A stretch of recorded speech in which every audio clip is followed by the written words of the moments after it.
So in last session, we have understand how this UPZA Land Reform Act came into existence. Firstly, secondly, we have also understand that this said act, along with UP Revenue Code, along with UP Land Revenue Reform Act, both being amended and a new law came into existence, which is known as UP Revenue Code.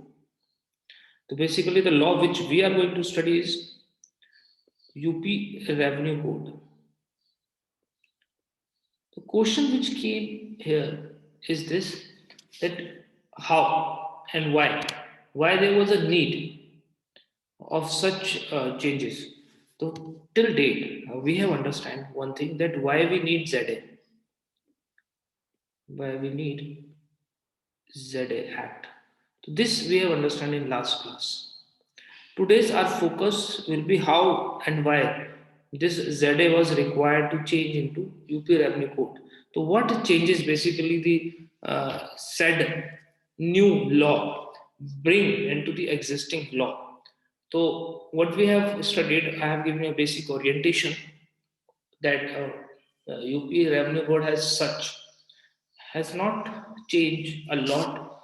Rather, it has removed the disputes that was existing between ZA and LR Act. Firstly, and it has combined both these substantive law and procedural law, and thus bring a new law. Okay. But still, as we are focused upon this, so today we'll try to find out the salient feature of this act. So the last class we have understood the salient feature of UPZA LR Act. Today's class we will do the salient feature of the said act. What are the salient feature of the given act? Let us go into the directly into the salient feature of UP Revenue Code. So these are the certain salient features of UP Revenue Code. We will discuss one by one. Just hold on.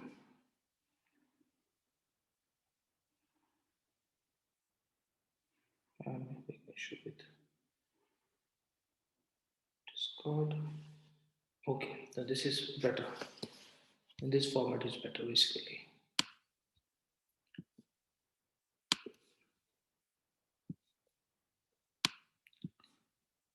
So let us go into the salient features of the act, right? Okay. If possible, एक दो लोग अपना camera on करके रखिए ताकि मुझे पता रहे कि मैं सही पढ़ा रहा हूँ या गलत पढ़ा रहा हूँ. If possible, if not possible, no issue. I can manage. Right. The first is UP Revenue Code. First important feature of the UP Revenue Code was that appointment of revenue officer, judicial. So basically, prior to this act, prior to UP Revenue Code, we were not having any judicial officer in Revenue Code basically. So there were no judicial officer. When I say judicial officer, so SDM was there, Tehsildar was there, etc. But they were not basically judicial officers.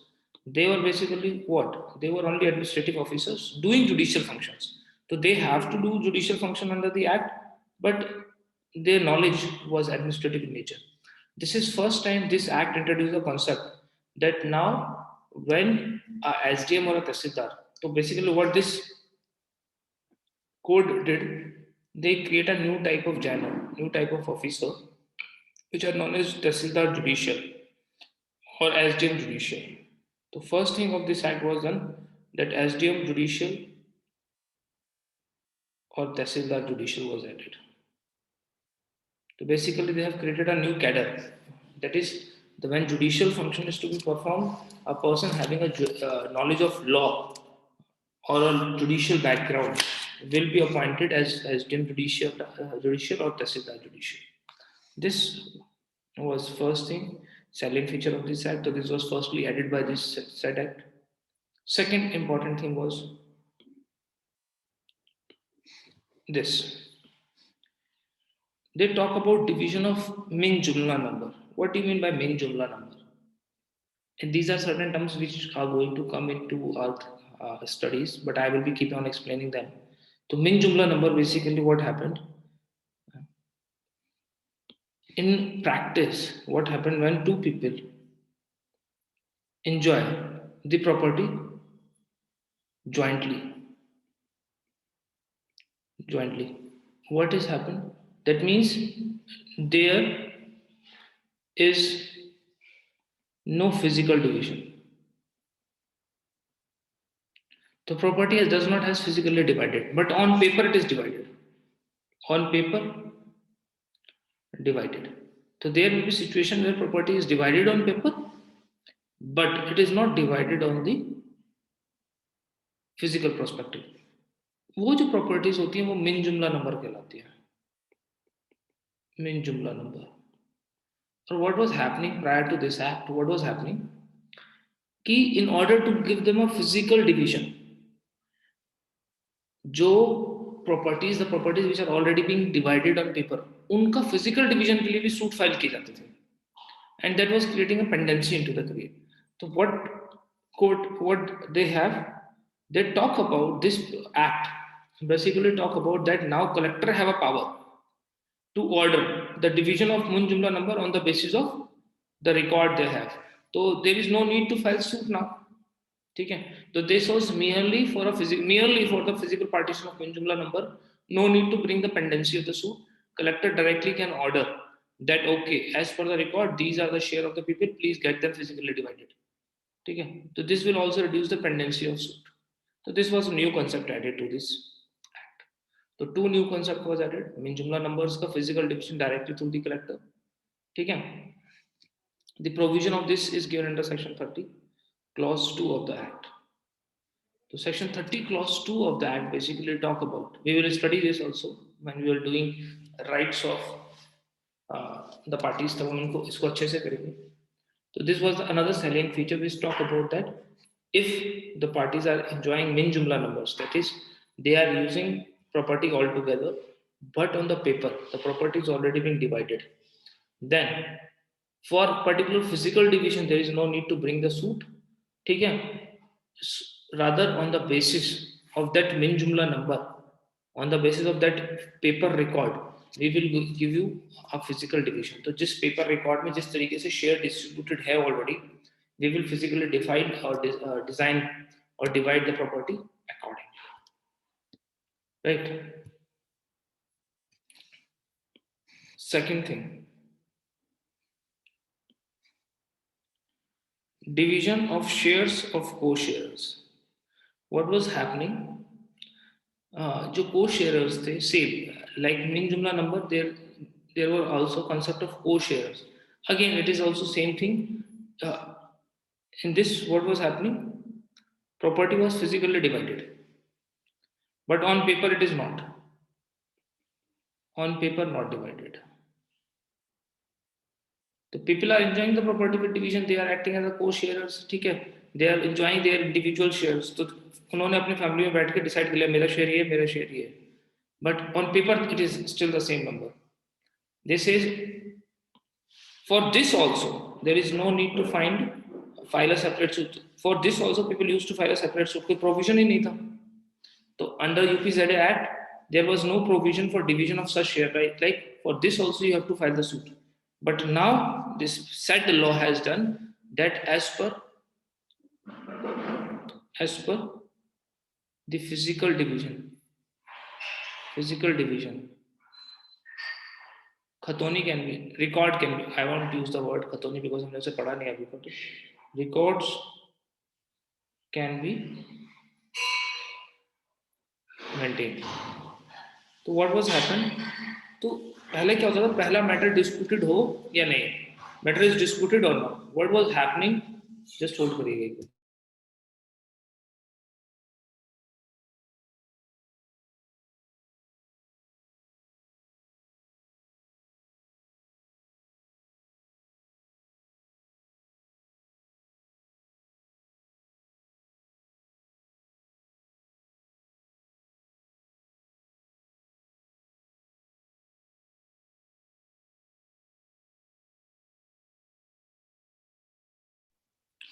चलिए, what was happening, that the division of the share, whether disputed or not, चाहे वो min jumla number हो या non min jumla number हो, that is sharers or co-sharers or not, what was happening was that whether disputed or not, they have to file the suit. So every time they have to file the suit whether the matter is disputed or not. But what this act has bring a change, that if the matter is not disputed, so there is no need to file the litigation. There is no need to file litigation. Parties on the way may simply file an application and they say okay, we don't have any dispute, and as per the record, whether on paper or physical,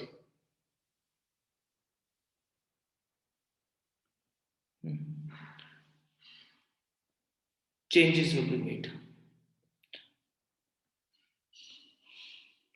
This is given under 30 clause 2 and this is given under 31 clause 2. We will study this separately, don't worry. Is it clear with this, please? These are certain silent features which we are talking about. चलिए आगे deal करते हैं next.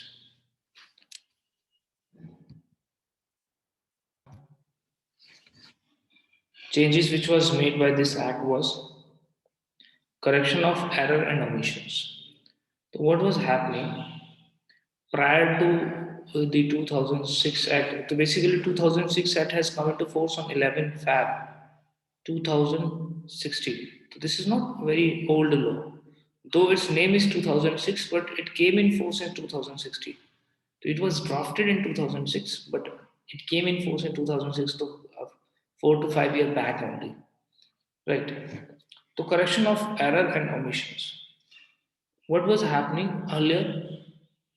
Minor corrections, even minor corrections, are required to be done through proceedings. So even a minor correction into the name or clerical mistakes or any mistakes, what this is to be done through a proceeding into UPZ Act. But in the present, what is the law says, if any record have clerical mistakes, they can be removed through simple applications, okay, by the tenure holders, and उनका interest will save किया है उसमें साथ में. So this was another silent feature. Another next fifth silent feature was provision to record and survey operations on Abadi land. What are Abadi land? Abadi lands mean where people stay, where people live. So in village, the place where people have houses, जहाँ पे उनके घर होते हैं, the people having houses at the place is known as Abadi land.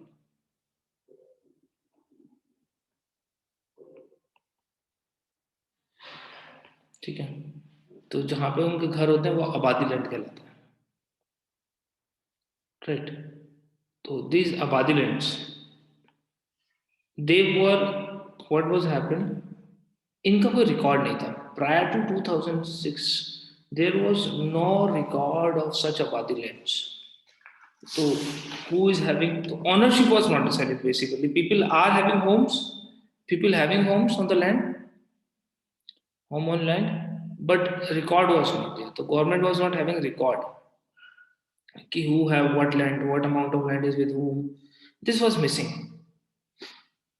Section 43 of the code ask for survey. So section 43 of this code says ki government should do survey in order to find out that what house is built by, on what land is built by whom. So this was first time introduced. So prior to this there was no such provision. This was first time introduced, that now what, there will be a survey. तो section 43 empowers the state to do survey. If you remember, इसी के basis पर कुछ कुछ ऐसे ही basis पर there was a scheme launch किया है. So this survey is being done by UP government completely. This is already being done. So this was launched in 2016 and this was done by UP government. एक scheme launch की थी स्वामित्व.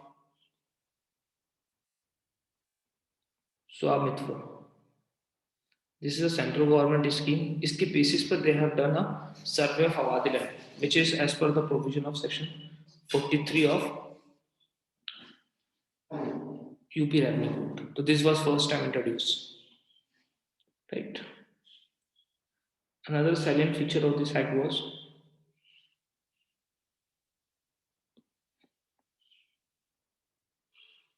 provision of vacant land for allotment. So what was happening prior to this act? When the land was allotted to any person by the government for the purpose of use, so what they should see, they do not see the physical status of that land. They won't see who is having, what is the status of that physical status of that land, whether it is occupied by some person, whether someone has trespassed that land. Rather, what they allot the land as per what records paper. So if any land is free as per their paper, as per their record in a village, they can allot such land to any person for the purpose of use. The government what used to do? Government normally जो landless people होते हैं उनको government for the purpose of use of the property land allot करती है. In UPZA, what was happening? The land was allotted as per the record, not as per the physical availability. So whether that land is physically available right now or not, it was not required. What was required was that land is free as per their own record. And what happened due to this? The land on paper was on certain some other person, and the land in the reality was with some other person. And therefore, in order to remove this defect, UP Revenue Code come with a concept that whenever now the government do allotments of the land, apart from doing survey of records, survey of paper, that which land is free, they must also do physical survey. They must also find physically whether that said land is free for physical possession. If yes, then only they will allot that vacant land to the required or a concerned person. Otherwise, not. Another very important concept was added. This was not existing. Equal share of wives in allotted land. Whenever in UPZA, whomsoever the land was allotted, he was considered as the tenure holder of the property. But in the present situation, in the present code, situation is something else. This says if an individual is being allotted by with the property by the government, and that person is already married, then the wife will be considered as a co-sharer. So it will be considered as she is an equal sharer. So now the tenure holder is not only the male, uh, rather the wife is considered as equal shareholder. So now paper will not be prepared only on the name of that male part, but also the female counterpart. So her female counterpart will also be a part of the allotment per se. So this is very good provision added by this code. This was another thing. Provisions as to settlement of certain house site with existing. So as I told you, what was happening that prior to UP Revenue Code, there was no concept to do survey regarding the house that okay, this house belonged to whom, whether this belonged to his property or not. So there was no such record. So as per to section 43, these records are made, and while the records are made, this provision is followed. This is whosoever having a possession of which area will be considered as the owner of that area. तो जहां पे जिसका घर बना हुआ है उस जमीन के पेपर उसके पास है या नहीं. If he's already having the house on that particular land, whether he have that records of that land or not, but he have the house upon that land. अगर एक बार उस पे घर बना हुआ है, then what will happen? He will become the owner of that land. तो उसको क्या मान लिया? उसको ऑनर मान लिया उस land.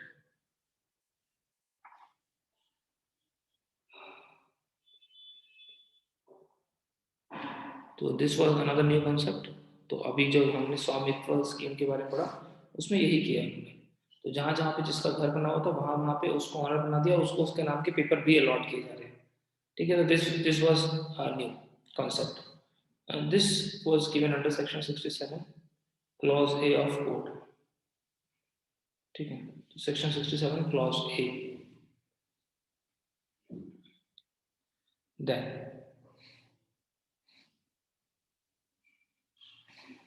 another concept was which was added was provision of standing council. So in UPZ there was no provision regarding a standing council, but now under present under section 72 UP Revenue Code 2006.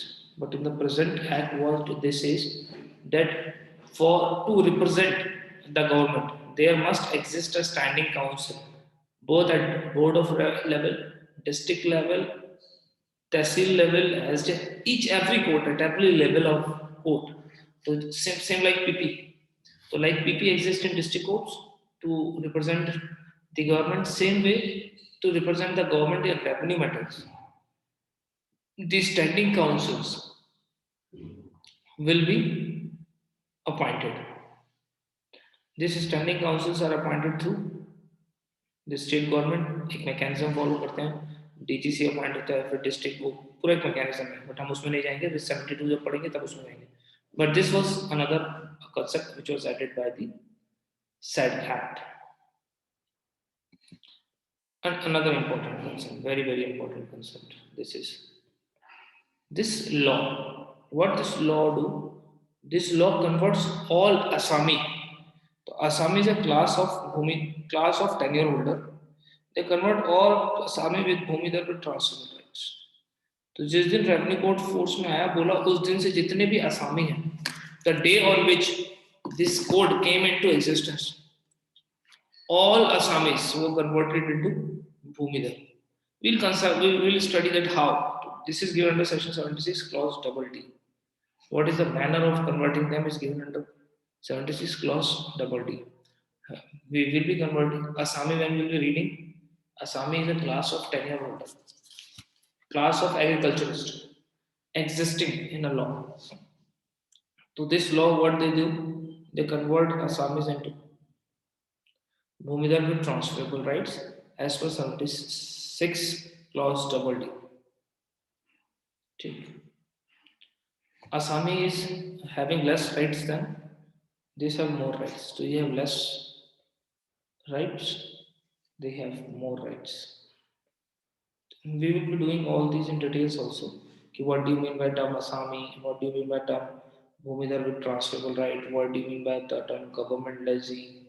What do you mean by the term? Basically, so we are right now going through the only orientations of the code. तो code के क्या silent features add होने वाले हैं, और यहाँ पे question आ सकता है, because पहले वो पूछा करते थे what are the salient features of UPZLR Act, but obviously UPZLR Act is being repeated, though we have also done that also. But now UPZLR Act has been innovatively changed by this given act, and therefore it is important for us to understand what basic changes the present act has brought. ठीक है, चलिए और करते हैं. What more silent features are there? Just hold on.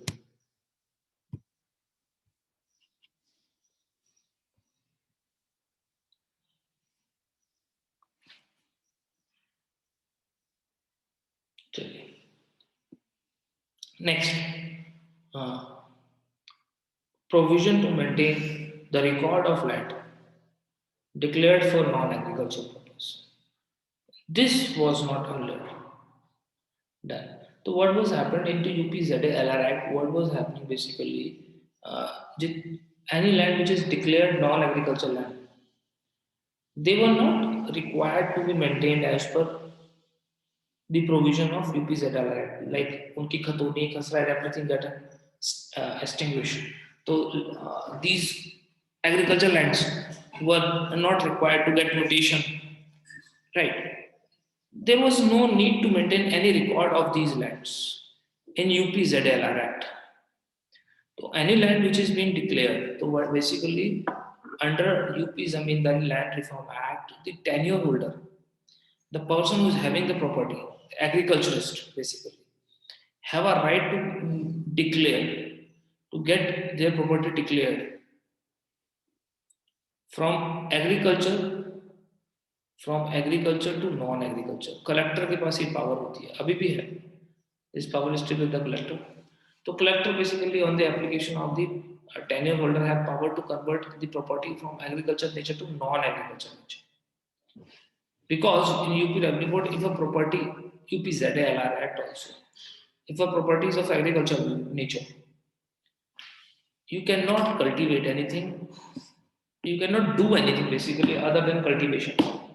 So you can only do agriculture on that property, nothing else. So suppose tenure holder want to do something else on the land instead of doing agriculture, want to build factory, want to do some certain of business, or want to build a house. Then what they have to go to the collector, make an application to that, and they have to get it property, change this nature from agriculture to non-agriculture. And once a non-agriculture property, once agriculture property change into non-agriculture property, what happens? UPZA does not apply. Or UPZA does not apply means no record to be maintained.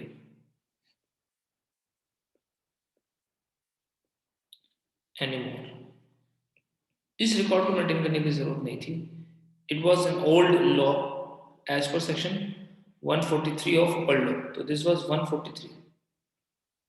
143 of old law, section 1 for old law. But now this is being amended, changed. Now section 83. So 43 is converted into section 83 of UP Revenue Code. UP Revenue Code, and what?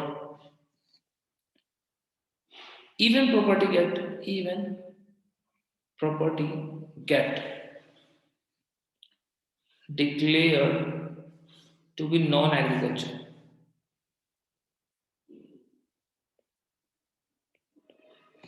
Records are to be maintained. Are to be maintained. So that means first thing, this 2016 Sixth Amendment directly provides that merely changing the nature of the property does not mean that you should not maintain the record. And that means you still have to maintain the record, meditation, and everything is to be required.